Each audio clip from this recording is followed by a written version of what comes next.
just another few words from me to you.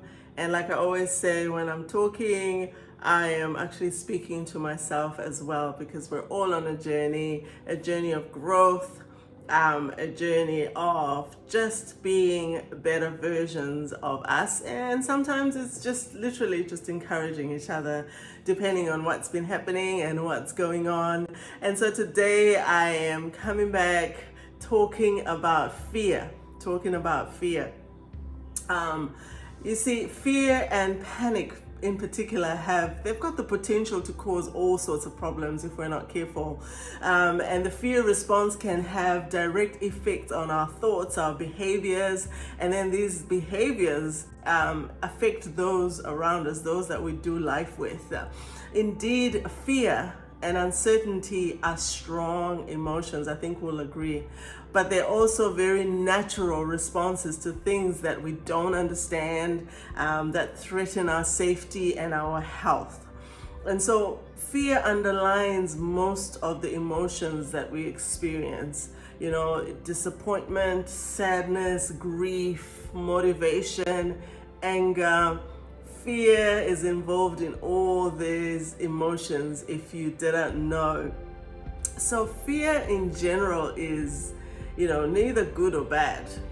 I guess that's the first question. Is fear in general good or bad? It's actually a protective response. It's a defense mechanism, if it's healthy fear. Anyway, I'm not going to go into a whole lecture about the different types of fear and all the rest of it. We can do that another time. But this is just a quick session, just talking about fear and some of the things that I've been observing. So let me say, a certain level of fear is both wise and healthy. So, a certain level of fear is healthy and it's actually wise. You see, a reasonable fear of injury or death prevents a normal person from dancing on the rail tracks and there's clearly a train coming towards them.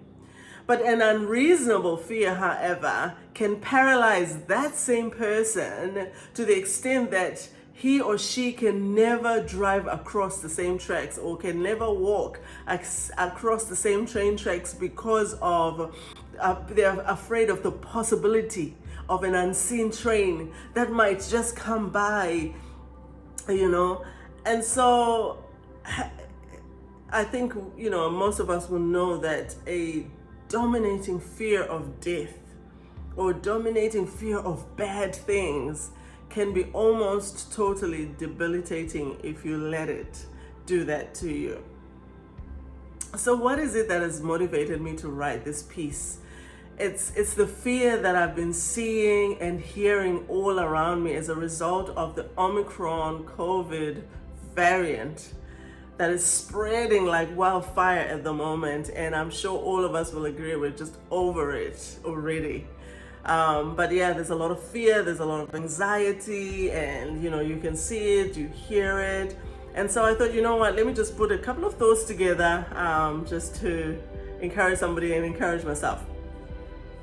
And so we know that a lot, the coronavirus has stirred so much fear all over the world for the last few years. That's not news anymore. And you can see it in the eyes of people above the masked faces. People are scared. People are anxious, and you can feel it in the unnatural silence, of people who have become, people are a little bit reluctant to talk to others, even through their face masks. I don't know, I try and avoid the lift, to be honest, go up the stairs, but you get into the lift now and you can almost sense everyone reducing their breathing and almost holding their breath while the lift is going up. And if they could, they would hold their breath. Or, I go for walks and someone sees you coming and, they'll hold their breath and look the other way, whatever. Anything not to breathe the same air as you. So there's a lot of fear, and I guess it is what it is. And these days, the other thing I've been hearing is things are going to get so bad. Many people are going to get so sick, and we're going to get into a terrible crisis, and on and on and on and on and on this is going. But the point I'm trying to make, I mean, obviously, there's predictions and there's expectations because you can see the trajectory of how things are going, where they're going. But there's a lot of future fear. There's a lot of future fear. Many people are stressed about what they think is going to happen or what they've been told is going to happen. And a lot of what they've been told is social media and not very factual either. But then, that this is, oh my gosh, this is going to happen. This has happened in this country. This has happened in that place. So things are going to get bad. And people,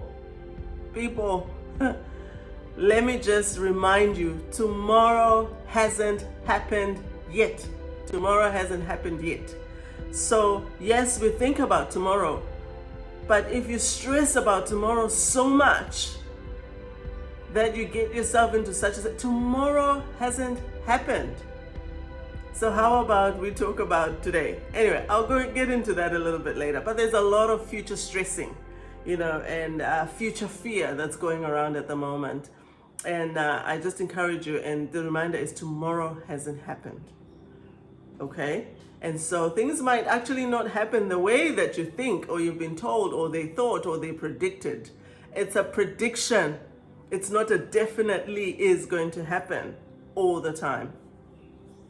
Is it going to happen? Is it going to happen in the way that you think it's going to happen, in the way that they think is going to happen? Maybe. Possibly, but maybe not, maybe not.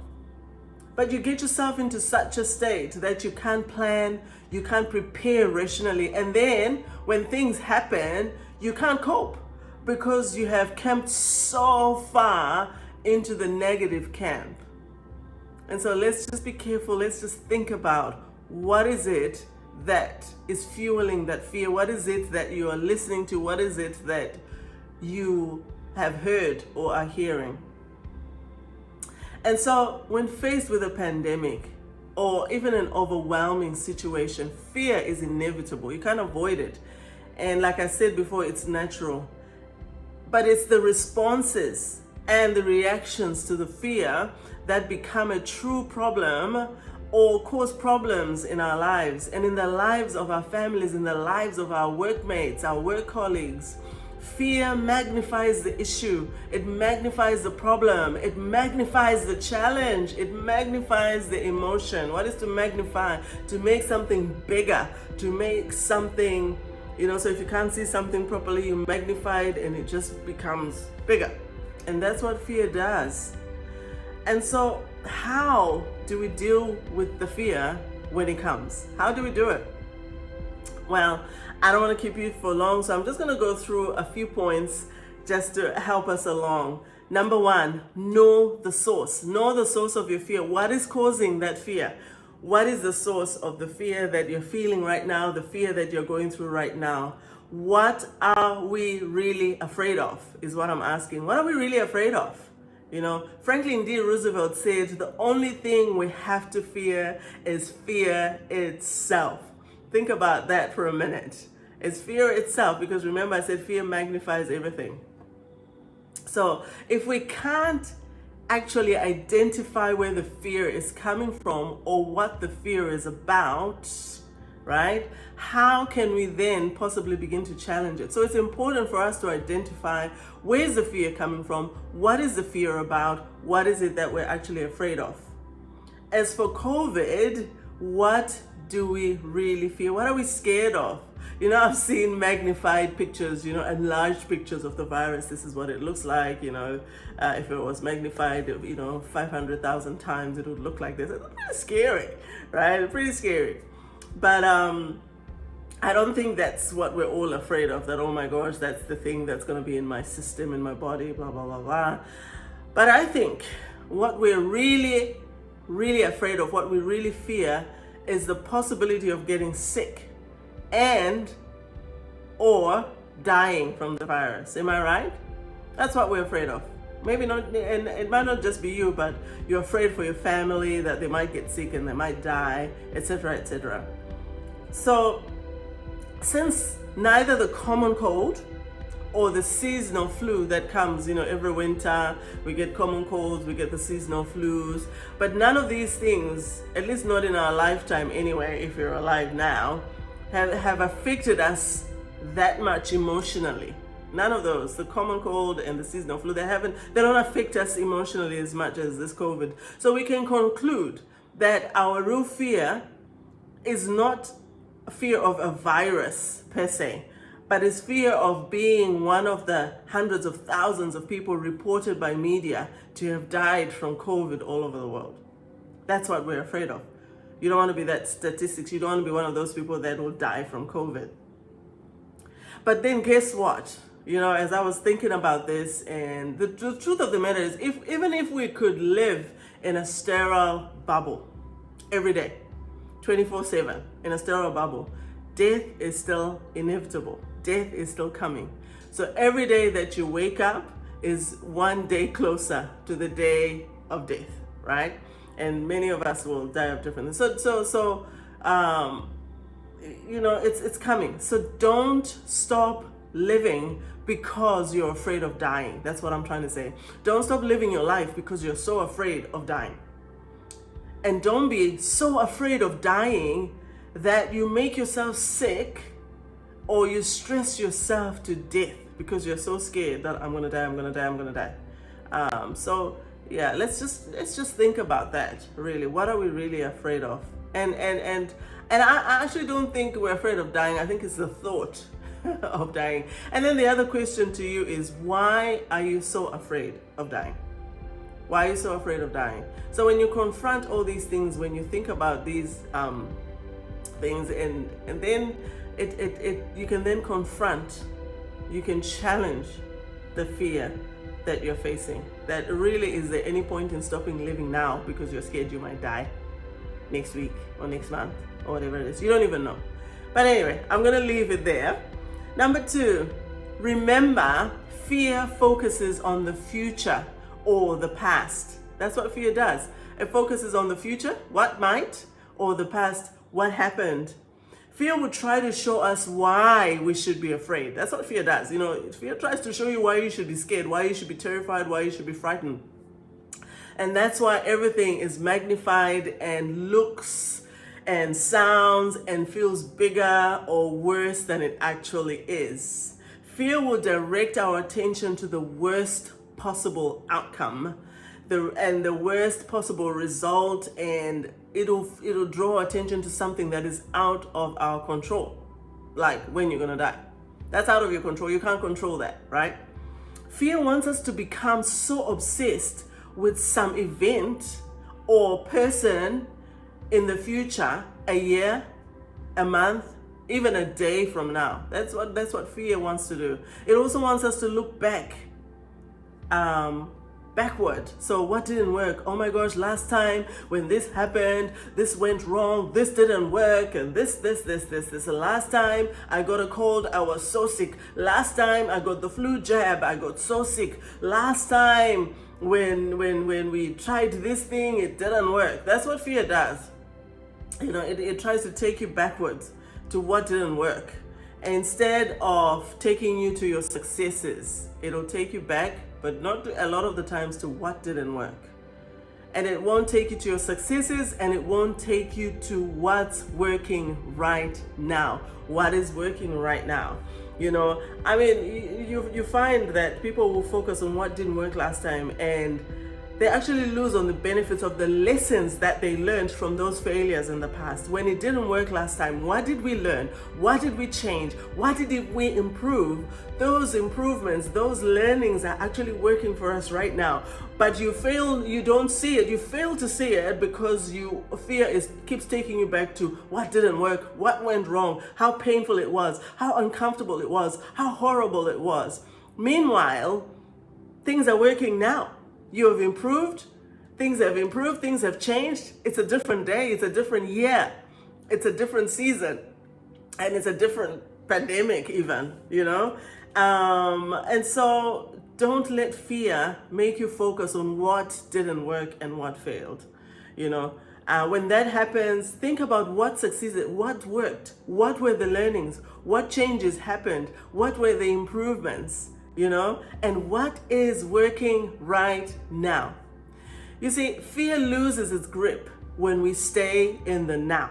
Fear loses its grip when we stay in the now. So we're not worrying about what might not work in the future, and what might go wrong, and what if we don't get to the future, and we're not worrying about what didn't work last time, and we're not stressing about, oh my gosh, because it didn't work, it's not gonna work again next time. Focus on the now, and fear will lose its grip. Right now, I'm alive. Right now, I'm breathing. Right now, I got out of bed this morning. Sometimes I actually got out of bed. That's something that you can focus. Right now, my kids are okay, right? Right now, yes, things are not where we would want them to be, but you know what? We're together. And on and on and on it goes, right? And so one way to dominate fear is stay in the now. Stay in the now. Number 3, there's always some truth in some of the things that fear will show you. There's always some truth in it. There's always some truth to it. You see, fear is not all or nothing. It's not all, oh my gosh, this is going to happen and this is there all the time. So yes, your child might get injured. Yes. You might get into an accident. Yes. We might fail. Yes. We may contract COVID-19. Yes. So those things can happen. If we take a shot and miss, it will hurt. Yes. If we attempt to change our business or to change the way we do things, we might get stuck. Yes. And if we contract the virus, we might get sick. All these things are true. But fear doesn't stop there. Fear doesn't stop there. It keeps going and going, and it catastrophizes everything. It catastrophizes everything. It takes us down a road of imagining the worst case scenario, imagining that if we try and fail, not only will it suck, of course it will suck. Failure sucks. I hate failure. But also, then my friends will think I'm a failure. Then my work colleagues will think I'm a failure. Then my parents will think I'm a failure. Then the whole world will think I'm a failure. Then I'll lose my job. If my child climbs up that tree, they're going to fall. They're going to hit their head and break all the bones in their body. And. If I get COVID, I will not recover. I'll end up on a ventilator. And then if I recover, there's no full recovery because there's that other person that didn't fully recover, and on and on and on and on and on. This is what fear does. It gets you down the spiral, And so acknowledge that things might happen. Acknowledge that things might happen. But not everything results or ends in a disaster all the time, right? So ask yourself, what's the worst that could happen? What's the worst that could happen? And then ask yourself, do I have control over the outcome? If yes, then do what needs to be done. Do what you need to do to make sure that you get the result that you want to do. If the answer is no, then do what is in your power to do. Do what you can do, and then let go and let God and let faith take care of the rest. All right. So what can you do? If you can do something about it, absolutely 100% put every effort into doing. If you can't control it, do what you can and leave the rest to God, to faith, to fate. And you know what? If you're a believer like me, God will take care of the rest. But I tell you, you achieve nothing by spinning yourself over things and outcomes that you cannot control. You achieve absolutely nothing. You just exhaust yourself and end up exhausting those people that are in your world and in your life, and you end up no good to anybody. Number 4, share the fear. So when fear comes, when you're feeling afraid, share the fear. What do I mean by that? So another way to dominate fear is to say it out loud. Try it. So you see, we keep our biggest fears to ourselves. That's just natural, hey? We keep them to ourselves. We don't want people to know. We don't want people to see. Or at least maybe I'm just talking about myself, or maybe your friend or someone else. But yeah, we keep our biggest fears to ourselves most of the time, and we make the excuse that we're protecting everybody else, and there's no point in those sorts of things. But when we do that, fear grows legs and literally runs away with your mind, and it runs away with you. So most people share their thoughts, their dreams, their joys, etc., with their friends, with family, with the hairdresser, with work colleagues, with their pastors. So why don't you share your fears with them? Why don't you share your fears with these people? And you know what? They may not be experts and may not be able to provide the quality solutions that you need or that you seek. But guess what? A problem shared is a problem halved. A problem shared is a problem halved. Or else seek professional help. If it's at a point where you actually need a therapist, whatever it is, a counselor, seek professional help. And you know what? Once we verbalize aloud and can hear our own voice, the fears actually diminish instantly. The fears, they diminish instantly, because sometimes, you say it out, and, even in your own ears, you can see how ridiculous, for lack of a better word, something might sound that you're really, really scared of, so say it out. But then wisdom is also needed here, I have to say. Wisdom is needed though, because be careful not to freak everyone else out by going on and on and on and on and on about your fear and your worst case scenario. Think about who you're sharing with and their emotional and mental maturity as well. So yes, I encourage you to share, but think about who you're sharing with and how you're sharing, because you do not want, because the thing is, fear feeds fear. So if you're going to be sharing with someone who's absolutely freaking out already, you're just going to freak them out even more, and then you end up freaking each other out. So just be careful who you share with. But absolutely, a problem shared is a problem halved. So don't keep things internalized all the time. And sometimes once you start talking about it to somebody, and you start breaking it down, it can actually help you to find solutions, or even to realize that really what you're afraid of is not that much of a big deal. Right. So I'm not gonna, keep going. I'll just conclude with some observations. I've heard of a lovely married woman who contracted and survived COVID-19. By the grace of God, her husband, she survived, and her husband shared food and a bed with her before they knew that she was infectious, before they knew she had COVID, like most of us, It's usually a couple of days before you know you've got it. But he still tested negative. He tested negative. All the tests that they did, she ended up in hospital, quite crook, with the COVID, and he tested negative. So what does that tell me? What does that tell us? Not everything is easily explainable. We don't know why some people get it and some people don't. We don't know why some people are sicker than others. And we know, the whole underlying conditions and things like that. I won't go into the biology of it. But there are certain things that are just unexplainable. So what I'm trying to say is, don't go down the comparison route, and the why me road. Don't do it. How come this is happening to me, it didn't happen to them? How come that happened to them and didn't happen to me? And that happened for them and didn't happen for me? And don't go down the, oh my gosh, because it happened to them, it's definitely going to happen to me and my family, and don't go down that route, please. I don't believe it's okay for a rational adult to fail to exercise reasonable caution, right? So there's a difference between fear and caution, right?